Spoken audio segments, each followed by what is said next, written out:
نبی کریم صلی اللہ علیہ وآلہ وسلم نے فرمایا، کوئی بھی اللہ کا بندہ جو مر جائے اور اللہ کے پاس اس کی کچھ بھی نیکی خیر جمع ہو، وہ پھر دنیا میں آنا پسند نہیں کرتا، گو اس کی ساری دنیا اور جو کچھ اس میں ہے سب کچھ مل جائے،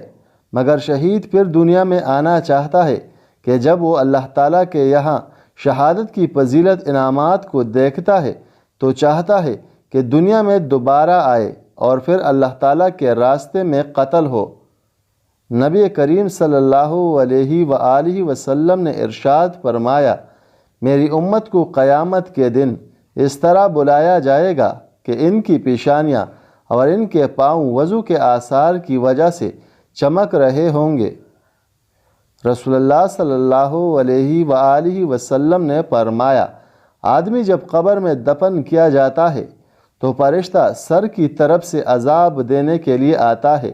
تو تلاوت قرآن اسے دور کر دیتی ہے، جب فرشتہ سامنے سے آتا ہے تو صدقہ اسے دھکیل دیتا ہے،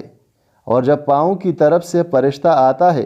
تو مسجد کی طرف سے چل کر جانا اسے دور کر دیتا ہے۔ عبداللہ بن عمر رضی اللہ عنہما نے بیان کیا کہ نبی کریم صلی اللہ علیہ وآلہ وسلم کے زمانے ہی میں جب ہمیں صحابہ کے درمیان انتخاب کے لیے کہا جاتا تو سب میں افضل اور بہتر ہم ابو بکر رضی اللہ عنہ کو قرار دیتے،